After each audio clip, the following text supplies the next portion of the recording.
Okay. Hi, everyone. So, continuing with our series of discussing MCCQE style questions, we were at ethics in part one of the video. Now, I have an additional 5 questions that are like I found out those questions are ethics questions. And although they mention it in their in that document that this is not entirely representative of the content for MCCQE exam, but I firmly believe that ethics is a very important part of that exam. So basically, the whole idea of creating this series is to give you an idea about what important topics are, how the questions can come. And without further delay, let's dive into the questions. Let's go to I think in the end, we finished, last video, we finished till fifth question. So now we'll start with the sixth question. This question says, again, just to give you a tip, which one of the following factors is the biggest predictor of success for this intervention? So maybe they're asking us what a doctor can do to help the patient. Let's read the question stem. A 67-year-old woman presents to your clinic for follow-up after recent diagnosis of type 2 diabetes. You discuss medication, diet, and exercise and give her educational pamphlets on self-management and community resources. Which one of the following factor is the biggest predictor? Again, biggest predictor of success for this intervention. Now, A says quality of educational materials provided. Yes, this is important. Ease of access to appointments at your clinic. Maybe that is also important. Whether the patient has drug insurance plans, plus minus, that doesn't matter. Healthcare in Canada is free. The patient's level of literacy. Now, the whole idea in QE1 exams is to choose one best option. There may be times that you may be confused that, okay, this is also right, this is also right. But then there is a tie and you have to choose that option that is the exact best, single best answer for that question, right? So for this, even if, like I like to think about it, even if you provide like great educational material and the patient can come to your clinic, and even if they have insurance plan, without the patient's level of health literacy, whether the patient understands what you are giving them, are they able to comprehend how many times the drug has to be taken, what drugs have to be taken at what time, how much you have to take a drug after eating, before eating, all those things are only managed if the patient has a good level of literacy. So for this question, I feel the D answer should be the single best predictor of the patient's health benefits of your intervention. So yeah, the patient's level of the patient's level of health literacy is the one that is the main thing. So you can read the description, they have given the references. Then let's move on to the next question. Question 7. Which of the following counseling interventions is the most important for this patient? So in my mind, I am thinking, okay, they are asking me about what I should advise the patient. Somehow in this stem, I think the patient has gotten something. Now I'll read the question.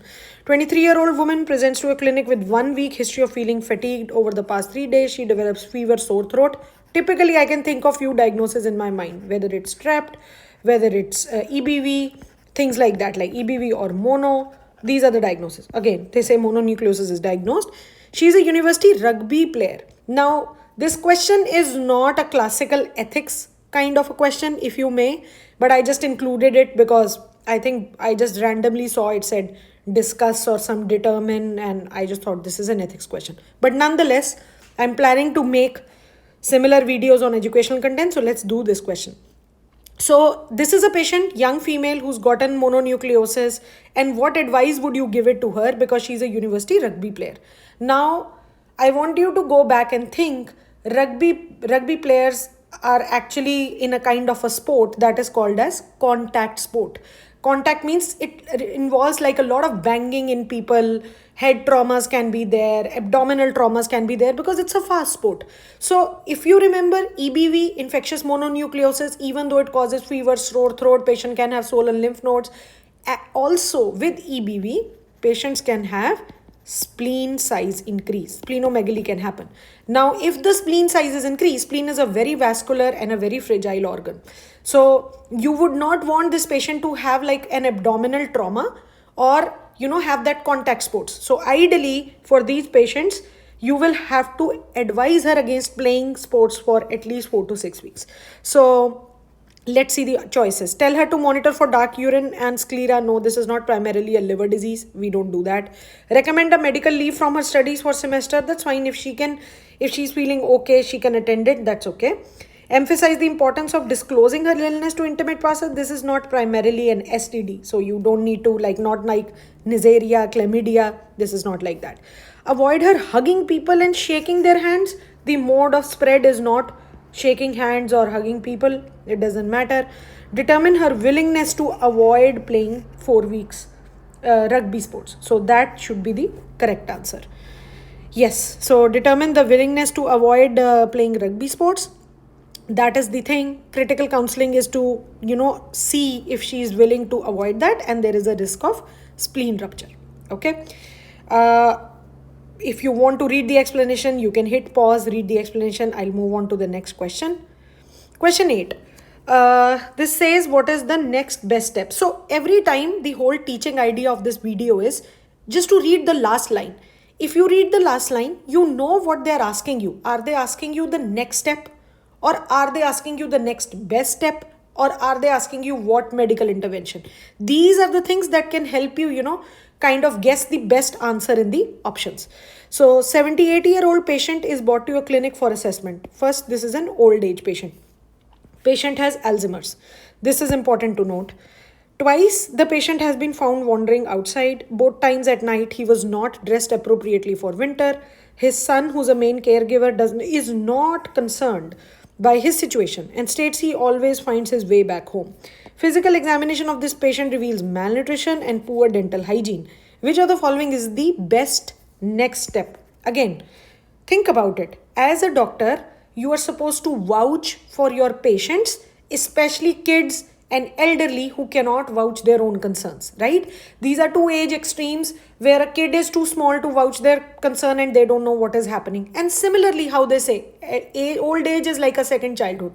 An old age person, especially the one who's gotten like a memory loss, who's wandering outside, cannot vouch for his concerns. So as a doctor, you have to stand up for them. That is one thing that you have to keep in mind. Remember, we had questions in the past, in the prior video, where there was a question about a female who was assaulted. For that female, you have to ask her whether you can discuss her case with the police. Is she giving you permission because she's in the right state of mind? For these people, no. So they say arrange for the patient to be moved into an assisted living faculty, maybe. Perform a MOCA or a Montreal Cognitive Assessment on the patient. Why? Because there's no need. He's already diagnosed as Alzheimer's. Encourage the patient to choose an alternative living situation. You cannot ask the patient to choose because he's actually not in the right frame of mind to choose. So these three options are already wrong. Report your suspicion to adult physical abuse to appropriate authority. This seems like the best option. The reason is the son is denying the concerns that the father always finds his way back home, but he's not taking proper care of him. The patient already is malnourished. He has poor dental hygiene. He's wandering at night. So this shows a neglect, elderly neglect.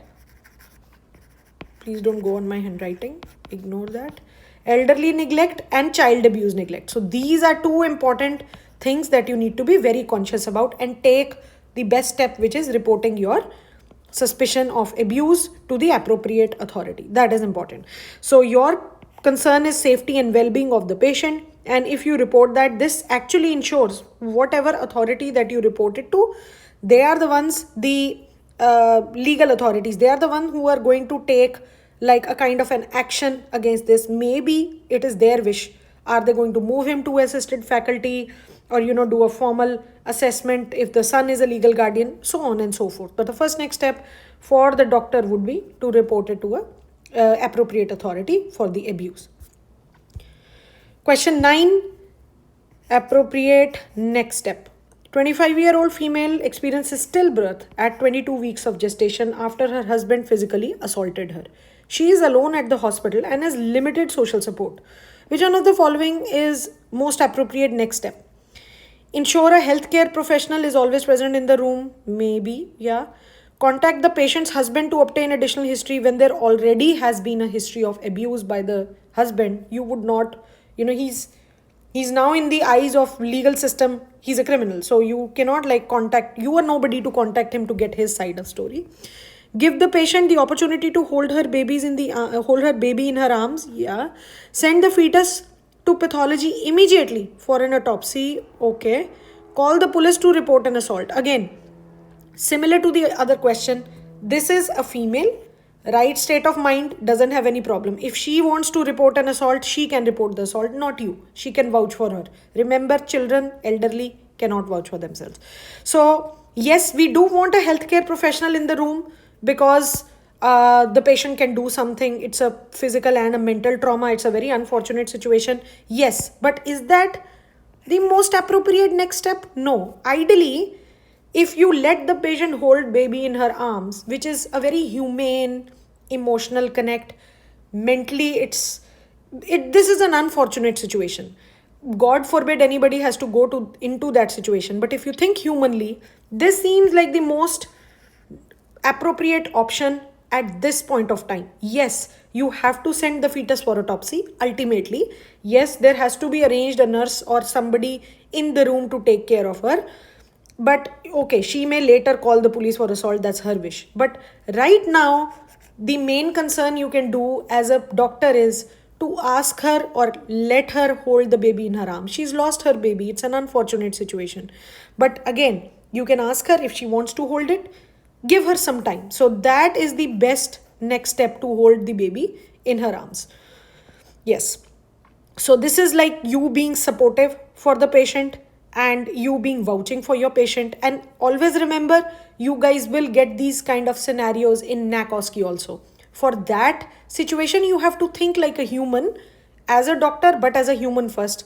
And show empathy, show sympathy, show the patient that you understand their situation. So imagine like a practical situation where you are a doctor, what you would have done. So this is the answer. Coming on to the last question, and I do have a bonus question at the end, and it's a hint which topic we'll start next. So last question for ethics is best next step. 34-year-old woman presents to your clinic with a request of blood test that her naturopathic doctor has recommended. Patient has chronic fatigue. She says under government funded plan the tests are covered if they are ordered by physician. Otherwise, she would have to pay for them herself. Which of the following is the best next step? Assess the concern to decide if any tests are medically indicated. Yes. Always remember, in ethics, I always tell my students, if the question is assess, explore, if the answer stem has assess, explore, inquire, advise, these are always right answers, because this approach is always taken. It's not like a immediate worst step that a doctor can do. Always go through these questions. Okay. Order full test because naturopath is in the circle of care. That is not your job to determine if they are in circle of care. Order some tests to help patient financially and maintain a positive relationship.